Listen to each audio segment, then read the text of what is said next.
St. Angelo. So we are starting our vlog for this essay.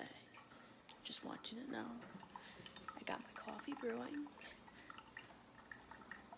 and it's 5:06 in the morning. We are getting this done.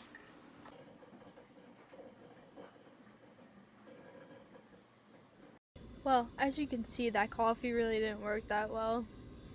I mean, maybe considering that it's around 4:04 in the afternoon. I need another cup. Save me from the sanity. But let's get to it. This is like take maybe 103.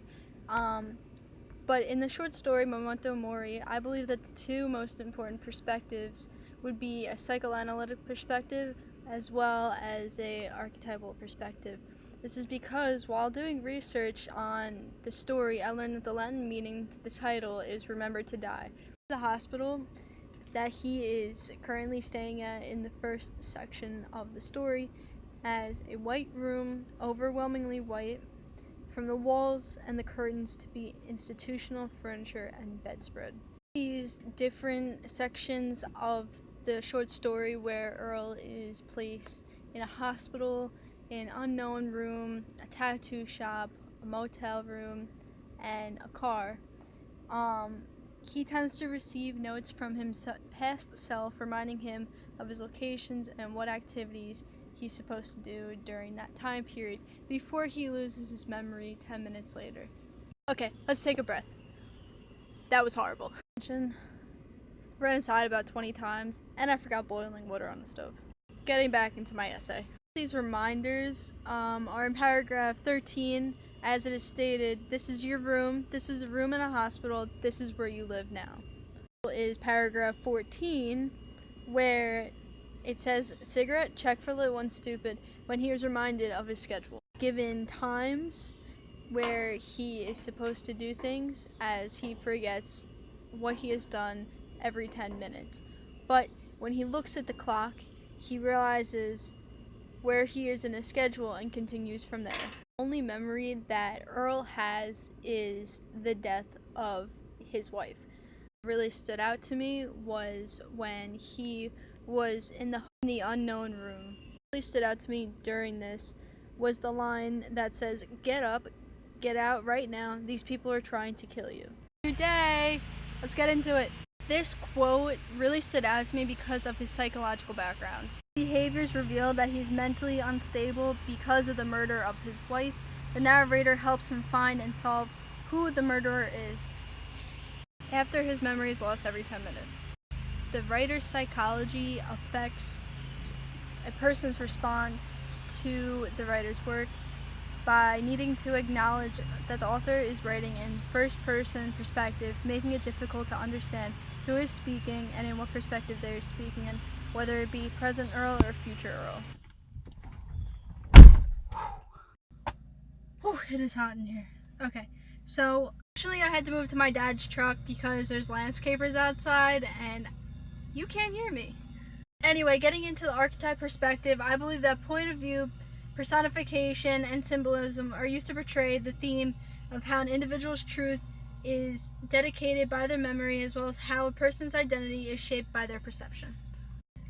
I also believe that memory loss can impact the perception of reality and time. One quote that really stood out to me as well was, "It's a shame, really, that you and I will never meet, but the song says, by the time you read this note, I'll be gone. We're so close now, that's the way it feels. So many pieces put together, spelled out, I guess it's just a matter of time until you find him." This quote was eye-opening to me because in this quote there are many separate personas. There's a straightforward tone, and Earl's experiences are shaping his goals and motives. I found a quote that represents personification. "Time moves about you, but never misses you. It has lost its ability to affect you. What is there to say? That time is theft? But not for you. Close your eyes and you can start all over again. Conjure up the necessary emotion, fresh as roses." This example of personification goes back to the death of Earl's wife. Although he cannot sense the passing of time, his constant perseverance is a result of the recollection that he occurs before the incident happened. Sorry about that. I kind of needed a break just for like a millisecond. Full symbolism that I found is a quote right here that says, "But right there in the middle of his head, circled a marker, tunneled in the back of his head like a maggot into an apricot, is something different, deformed, broken, but unmistakable. A dark smudge, the shape of a flower, right there in the middle of his brain." The juxtaposition illustrates duality of his condition. It represents the inner turmoil that represents his identity, as well as this quote also represents a accepting tone to his disease. I believe that this quote also redefines his identity, as well as his desires in life are a result of his mental illness, considering that he cannot fully remember all the events that happened in his life after his wife's murder took place. I'm editing this clip, and I put it in there twice. I think I need more sleep. Anyway, getting back into the archetypal perspective. Have you ever looked at someone's life and thought, wow, they have it all. They have the perfect family, endless wealth, and they're always happy-go-lucky? Well, if you said no, I'm pretty sure we have all at least said that once in our lives. Now think about the story. Earl had it all. He had a wife, he was happy, they were happy, and all of a sudden, his world was flipped upside down. Everything they had was lost after one incident occurred. One day, they had perfect lives. The next day, Earl's wife was murdered.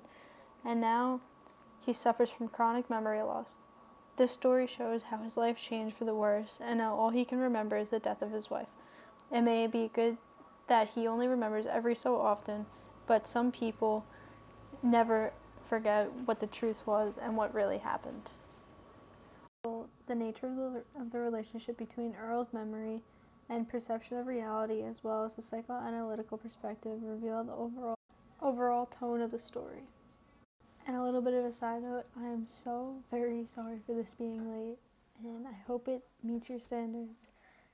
But if you need more, I will do more. Just give me a heads up, and I'll do whatever it takes. Have a good summer, Santange. You'll always be my favorite teacher.